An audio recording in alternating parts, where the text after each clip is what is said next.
اعوذ باللہ من الشیطان الرجیم بسم اللہ الرحمن الرحیم رب اشرح لی صدری ویسر لی امری واحلل عقدۃ من لسانی یفقہوا قولی۔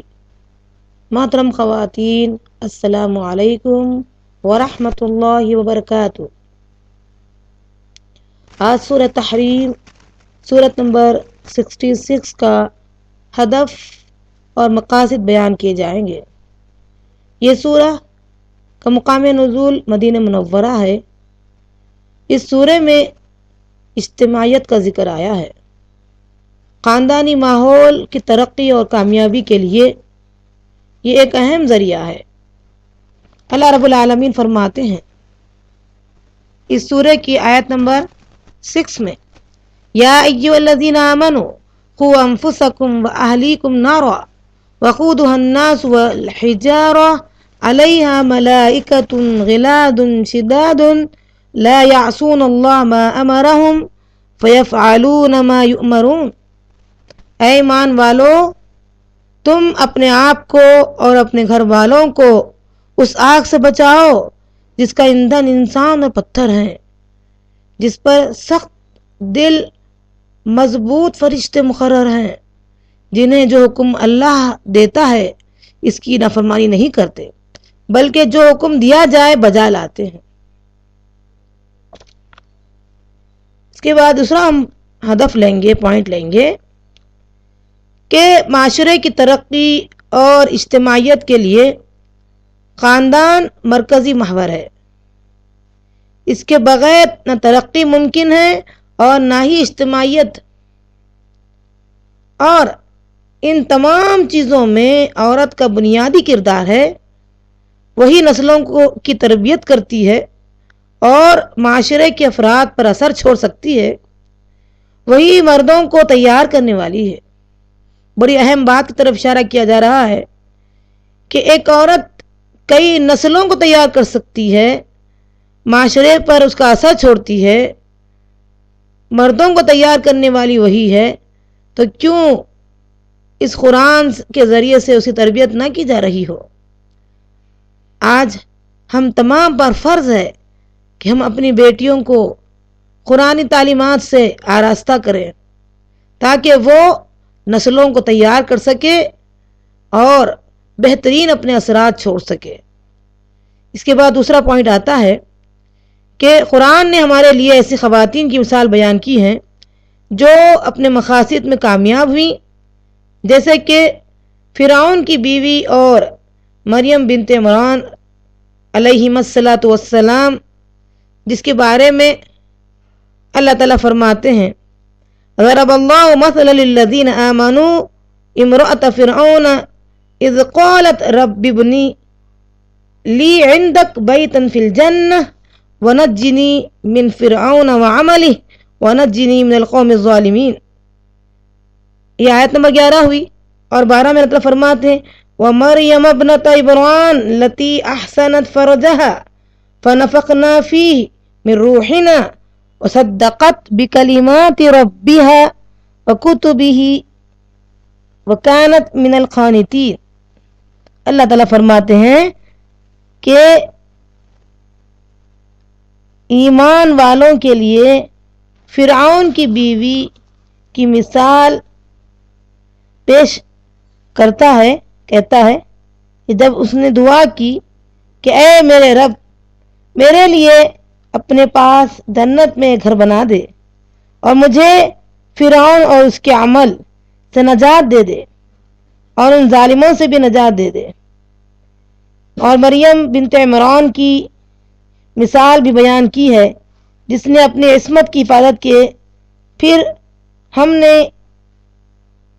نے اس کے اندر اپنی ایک روح پھونک دی اور اس نے اپنے رب کے کلمات کی اور کتابوں کی تصدیق کی اور وہ اطاعت گزار تھی۔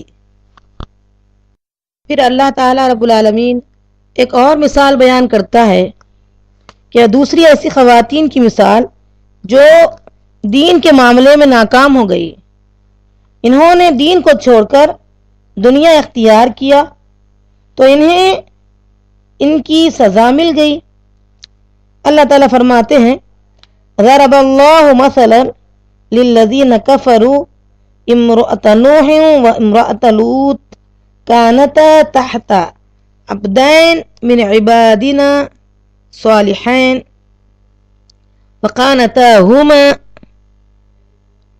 فلم یغنیا عنہما من اللہ شیئا وقیل ادخلا النار مع الداخلین۔ اللہ رب العالمین فرماتے ہیں کہ ایک کافروں کے لیے نوح علیہ السلام کی اور لوط علیہ السلام کی بیوی کی مثال جو بیان کی جا رہی ہے کہ یہ دونوں ہمارے بندوں میں سے دو شائستہ اور نیک بندوں کے گھر میں تھیں، پھر انہوں نے خیانت کی، لہٰذا وہ دونوں نیک بندے ان سے اللہ کے کسی عذاب کو نہ روک سکے اور حکم دے دیا گیا اے عورتوں دوزخ میں جانے والوں کے ساتھ تم دونوں بھی چلی جاؤ۔ اور اللہ تعالیٰ نے ایمان والوں کے لیے جو فرعون کی بیوی کی مثال دی اور پھر کافروں کے لیے لوط علیہ السلام کی بیوی اور نوح علیہ السلام کی بیوی۔ دیکھیے کتنا فرق ہوتا ہے دونوں میں۔ اس کے بعد اللہ تعالیٰ فرماتے ہیں دین سے وابستگی اور دین کی مدد بے شک ایک اہم معاملہ ہے۔ تمام امت مسلمہ کو چاہیے کہ دین سے تعلق رکھے۔ غور کریے اس دنیا میں آنے کا مقصد کیا ہے، کیوں پیدا ہوئے، خالی ہاتھ کیوں جائیں جبکہ وہاں سپلیمنٹری کوئی چانس بھی نہیں ہے۔ اللہ رب العالمین نے بتا دیا کہ مقصد حیات تمہارا کیا ہے، تم کیوں پیدا ہوئے، تمہیں یہاں سے کیا لے کر جانا ہے، کس دنیا کی تیاری میں تمہیں جٹ جانا ہے۔ یہاں اصل میں اپنا سب سے بڑا مقصد یہی ہے، عقل مندی کا تقاضا بھی یہی ہے کہ آدمی اس دنیا کے اندر اس دنیا کی تیاری میں لگ جائیں۔ اصل چیز آخرت کی تیاری، اللہ کی یاد سے غافل نہ کر دے دنیا کی زندگی ہمیں، یہ سب سے اہم بات ہے۔ دین سے وابستگی ہی اصل میں نعمت ہے۔ اللہ سے دعا کیجئے اللہ تعالی ہم کو ہمارے اس دنیا میں آنے کے مقصد کو پورا فرما دے، آمین، اور ہماری نسلوں کو بھی اس سے جٹا دے اور دین سے وابستہ کر دے۔ اور بے شک یہ جو ایک اہم معاملہ ہے تمام امت مسلمہ کے لیے کہ اللہ تعالی ہم تمام کو ہمارے نصیب میں سے فیصلے لکھ دے کہ ہم اپنا دین سے تعلق اپنی موت تک رکھیں۔ اللہ تعالیٰ آگے فرماتے ہیں آیت نمبر 6 میں جو اس سے پہلے بیان کی گئی کہ اے ایمان والو اپنے آپ کو اپنے گھر والوں کو اس آگ سے بچا دو جس کا ایندھن کون؟